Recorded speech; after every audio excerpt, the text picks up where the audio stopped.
हाय friends, Shanghai cooperation organisation SCO इसका summit, इसका सम्मेलन अभी अभी 2 दिन के लिए समरकंद में होने वाला है। समरकंद उज्बेकिस्तान में है और इंडिया के प्राइम मिनिस्टर जाने वाले हैं। इंडिया के प्राइम मिनिस्टर जाने वाले हैं। इसमें सबसे अधिक खुशी किसे हो रही है? आपको आश्चर्य होगा, सर्वाधिक खुशी चाइना को हो रहा है। चाइना को लगता था कि हम लद्दाख बॉर्डर पर बैठे हुए हैं, इंडिया तो हमसे नाराज़ है, इसके प्राइम मिनिस्टर SCO में कभी नहीं आएंगे, जबकि SCO का इंडिया मेंबर है। तो 6 महीना पहले से ही चाइना कोशिश कर रहा था कि किसी सूरत में इंडिया के प्राइम मिनिस्टर मिस्टर मोदी को वहाँ लाना है। मार्च महीने में 22 मार्च महीने में वहाँ के फॉरेन मिनिस्टर बिना बुलाए दिल्ली पहुँच गए, वो भी पाकिस्तान देते हुए, और यहाँ आकर के कोशिश किया कि प्राइम मिनिस्टर से मिल लें। प्राइम मिनिस्टर से मिलना तो दूर रहा, जब वो एयरपोर्ट पर आए थे वहाँ भी छोटे प्रोटोकॉल से उनका स्वागत किया गया था। किसी सूरत किसी तरह से वो इंडिया के फॉरेन मिनिस्टर से मिलकर वापस उन्हें जाना पड़ा। मोदी साहब नहीं मिले उनसे, ये तो बात बनी नहीं। फिर अभी जाकर के सम्मेलन होने वाला है 15 सितंबर से। 4 दिन पहले चाइना दबाव में आकर के बॉर्डर से पीछे हटने का निर्णय लिया चाइना ने, और एक पॉइंट से पेट्रोलियम पॉइंट 15 से पीछे वो हट चुके हैं। 2 बड़ी कोशिश उन्होंने की। और तीसरी बात क्या हुई कि चाइना के ऊपर रसिया का बड़ा प्रेशर था, किसी सूरत में आप बॉर्डर से पीछे हटिए। चाइना को कोशिश करनी चाहिए कि भारत को साथ रखे, हम दोनों के साथ भारत रहे, ये परिस्थिति थी। तो भारत का जो ये इम्पोर्टेंस सामने आया है, महत्व सामने आया है, मान सम्मान सामने आया है, उसका एक एग्जाम्पल आपको बता दिया कि चाइना बहुत खुश हो रहा है भारत के SCO सम्मेलन में जाने के लिए। और दूसरी एक और बात ये है, ये समरकंद उज्बेकिस्तान में जो सम्मेलन हो रहा है, उज्बेकिस्तान के प्रेसिडेंट की जवाबदेही है कि सम्मेलन को सफल करे, लेकिन उससे भी बड़ी जवाबदेही चाइना की है। क्यों कि ये जो शंघाई कोऑपरेशन ऑर्गेनाइजेशन है, चाइना का ही ब्रेन चाइल्ड है, और सम्मेलन कहीं भी हो लेकिन उसका हेडक्वार्टर सब दिन शंघाई में ही होता है, चाइना में ही रहता है। ये सारी बातें हैं। और ऐसे भी समरकंद, आप जानते हैं समरकंद का ऐतिहासिक महत्व बहुत बड़ा है। एंशियंट सिल्क रोड का बहुत बड़ा पड़ाव हुआ करता था, बहुत बड़ा स्टोर हुआ करता था वहाँ पर, इसलिए भी वो जाना जाता है। और एक और बड़ा महत्व की बात है, अभी जो समरकंद में SCO का समिट हो रहा है, परिस्थिति कैसी है दुनिया की आप देखिए, बिल्कुल बदली हुई, बहुत परेशानी में दुनिया है। ये रसिया और यूक्रेन का जो युद्ध हो रहा है, वार हो रहा है, उसके चलते किसी न किसी रूप में दुनिया का हर मुल्क प्रभावित हुआ है, चाहे इन्फ्लेशन के कारण, रिसेशन के कारण, चाहे सैंक्शन के कारण, बहुत परेशानी में दुनिया है।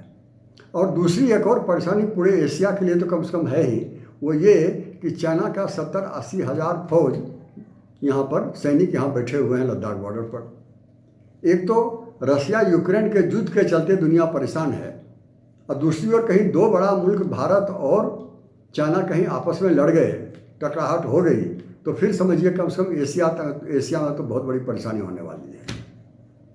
ऐसी परेशानी में, ऐसे टेंशन में SCO का सम्मेलन होना बहुत बड़ी बात है कि शायद उसमें कुछ रास्ता निकल जाए इस सब के लिए। और एक और बात है, ये जो SCO है, ये शंघाई कोऑपरेशन ऑर्गेनाइजेशन है, दुनिया का सबसे बड़ा ये रीजनल ब्लॉक है, इसलिए इसका ग्लोबल इम्पोर्टेंस बहुत है उसका। इसमें साउथ एशिया के 3 देश हैं, इंडिया है, चाइना है और पाकिस्तान इसके सदस्य हैं, मेंबर हैं। सेंट्रल एशिया के 4 देश हैं, कजाकिस्तान है, किर्गिस्तान है, तजाकिस्तान है और उज्बेकिस्तान है। तो 4 से 7 हो गया, 7 मेंबर्स। और सबसे ऊपर रसिया है मेंबर उसको। ये सारे मुल्क जो चाइना के और रसिया के साथ आए हैं, ये करामत किया हुआ है रसिया का ही। भारत ने उसमें रखा, चाइना नहीं चाहता था कि भारत उसमें जाए, लेकिन भारत को रखवाया रसिया ने। क्यों रखवाया? इसलिए कि चाइना को बैलेंस करना था, नहीं तो कहीं चाइना हावी ना हो जाए रसिया पर, इसलिए भारत को रखा। और साथ ही सेंट्रल एशिया के धीरे धीरे बहुत सारे देशों को रखा उन्होंने। तो ये रसिया का किया हुआ है कि आज इतना बड़ा एससीओ बन गया।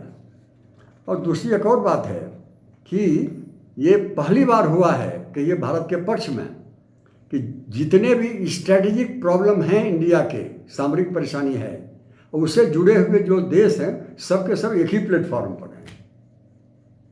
आप जानते हैं 1947 से लेकर के आज तक दुनिया के कोने कोने में भारत ने अपना संबंध रखा है, बनाए हुए हैं, चाहे व्यापार का हो, चाहे डिप्लोमेसी से हो, जैसे भी हो। लेकिन दो ऐसा जगह है जहाँ पर कि भारत शुरू से लेकर आज तक सफल नहीं हो पाया। वो है साउथ एशिया में, विशेषकर पाकिस्तान और चाइना को टैकल करने में। ये दोनों बड़े एडवर्सरी हैं इंडिया के। और तीसरी बात, इंडिया को पहुंचने के लिए, सेंट्रल एशिया पहुंचने के लिए ये अफगानिस्तान होते हुए वहाँ पहुंच जाए, उसमें बड़ी बाधा है, इंडिया सफल नहीं हो पाया है। ये जो परेशानी है एक उसका कारण है चाइना और पाकिस्तान। ये पाकिस्तान ऑक्युपाइड एरिया जो कश्मीर का है वो लेकर बैठा हुआ है, फिर उसको गिलगिट और बाल्टिस्तान वो भी लेकर बैठा हुआ है। यही 1947 के पहले इसी रास्ते से भारत का जो एडमिनिस्ट्रेशन था वो जाता था अफगानिस्तान, और वहाँ से फिर सेंट्रल एशिया, इसको ब्लॉक करके रखे हुए हैं इंडिया के लिए। दूसरी बात है कि अक्साई चीन को भारत से हथिया लिया 1962 में चाइना ने, और उसी होकर काराकोरम रोड लेके जा रहा है, इकोनॉमिक कॉरिडोर लेके जा रहा है। ये BR प्रोजेक्ट जो है उसका, वहाँ का चाइना का बेल्ट एंड रोड प्रोजेक्ट, वो भी उसी होके जा रहा है। तो पूरी तरह से इंडिया को ब्लॉक करके रखा हुआ है। So India connectivity is a serious problem. India can not get access towards Central Asia.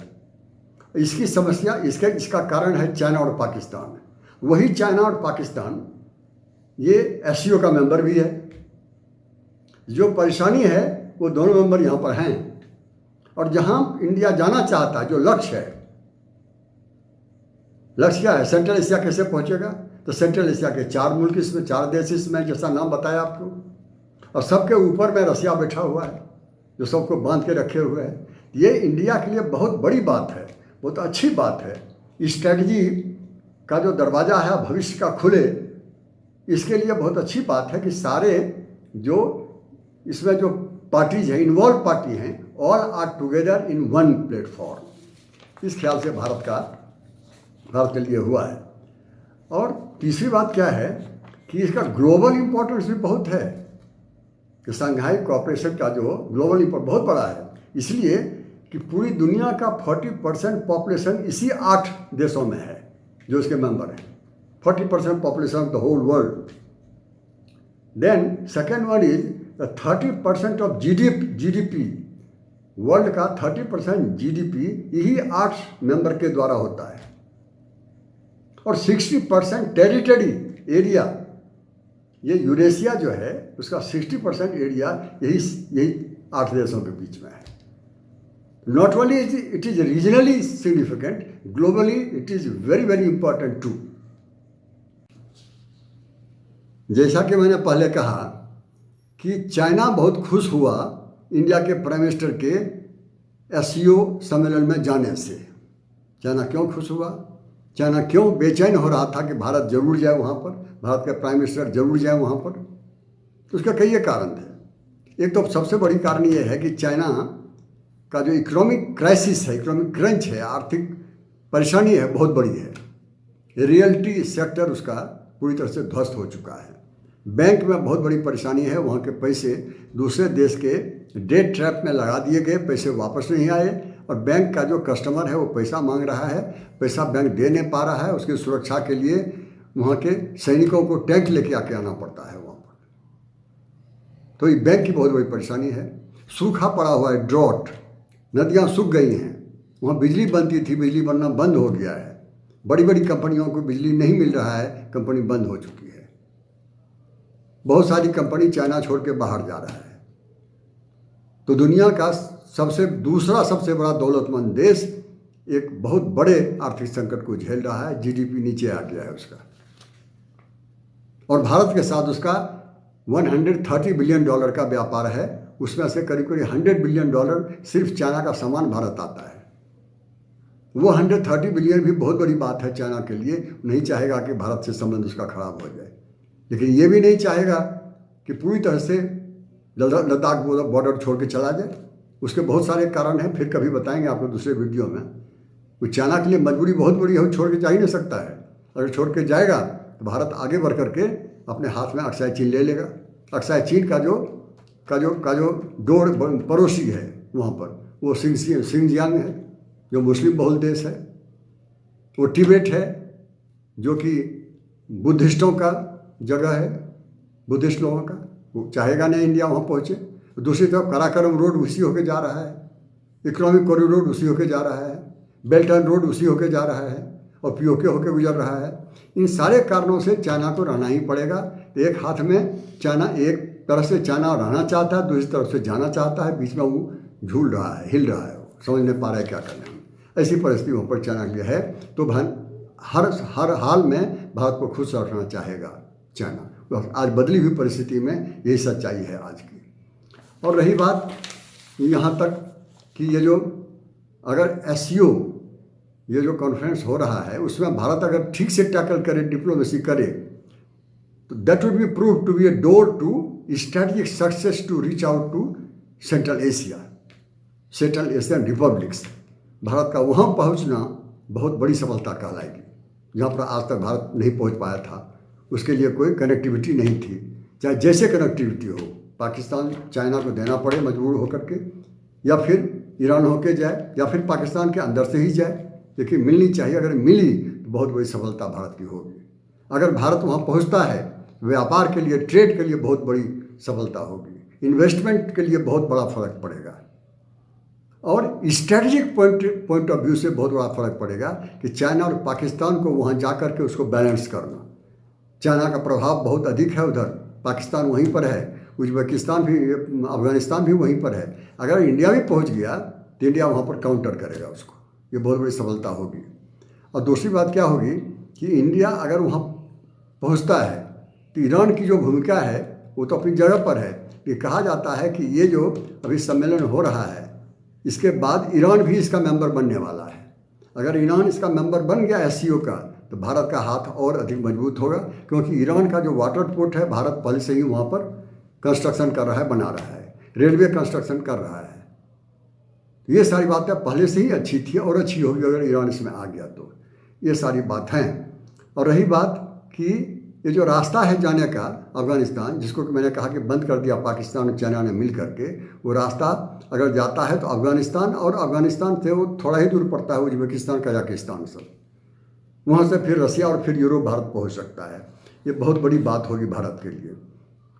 और रही बात कि ये जो अभी जो कॉन्फ्रेंस होने वाला है एससीओ का, ये कॉन्फ्रेंस के बाद भारत ही उसका प्रेसिडेंट बनने वाला है। अगला जो कॉन्फ्रेंस होगा, समिट होगा, इंडिया में ही होगा। इसलिए भी भारत का बड़ा महत्व है। चाइना चाहता है कि हाँ भाई भारत को खुश रखो, अगला प्रेसिडेंट ये बनेगा एससीओ का। ये सारी परिस्थिति अपनी जगह पर है। और जहाँ तक और सारी बात है, और यह बात और जान लीजिए, सिर्फ भारत एससीओ का ही प्रेसिडेंट बनने वाला नहीं है। भारत ये जो G20 है उसका भी प्रेसिडेंट बने। ये दिसंबर के बाद से 1 साल के लिए भारत उसका प्रेसिडेंट रहेगा। अगला जो कॉन्फ्रेंस होगा G20 का, इंडिया में ही होना है, दिल्ली में ही होना है। ये और तीसरी बात एक और है, अगले दिसंबर महीने में भारत यूनाइटेड नेशन यूएनओ का जो सिक्योरिटी काउंसिल है उसका चेयरमैन भारत ही रहेगा। ये 3 बहुत बड़ी बात भारत के साथ जुड़ने वाला है, इसका सिग्निफिकेंस बढ़ने वाला है। इस कारण से भी रसिया चाहता है कि भारत के साथ हम संबंध बना के रखें, चाइना चाहता है कि भारत के साथ संबंध हम बना के रखें। हर वो देश जो कि 8 देश में से है जो कि एससीओ का मेंबर है, हर चाहता है कि भारत का रिश्ता हमसे बना हुआ रहे। ये सारे इम्पोर्टेंट हैं।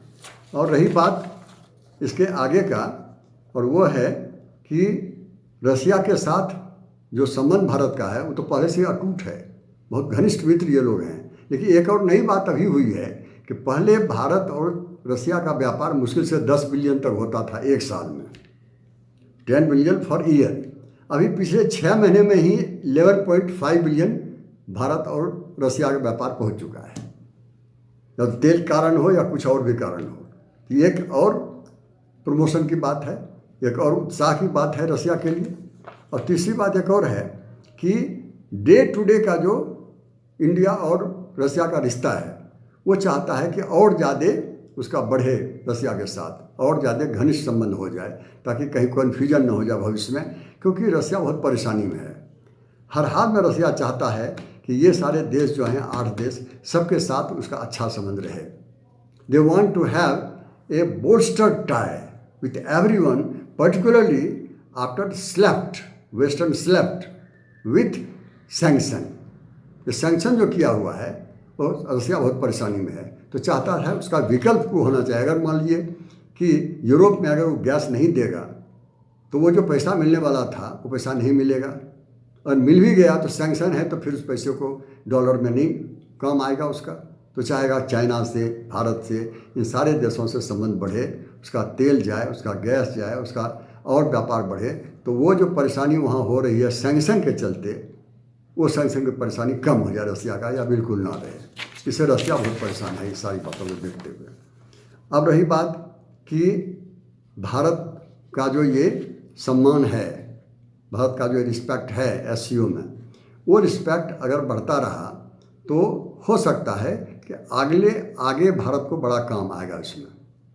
किसने देखा है, चाइना के साथ अगर कहीं सब संबंध ठीक हो गया, अगर जो 1962 के बाद जो बॉर्डर पर जो परेशानी है, सीमा की जो परेशानी है, तो भारत जरूर चाहेगा कि अभी बहुत बढ़िया मौका है, चाइना दबाव में है, कि भारत अभी उस पर और प्रेशर देता रहे, स्ट्रेटजिक प्रेशर, ताकि वो तैयार हो जाए कि जो 43,000 स्क्वायर किलोमीटर भारत का जो ज़मीन है, जो टेरिटरी है, लेकर बैठा हुआ है, उसको छोड़ के वापस जाए।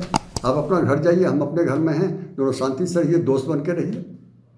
अगर ये हुआ तो समझिए एससीओ की बहुत बड़ी सफलता होगी, विशेषकर भारत के लिए। इन्हीं शब्दों के साथ मैं अपनी बात समाप्त करूंगा। Thank you very much to each and every one of you.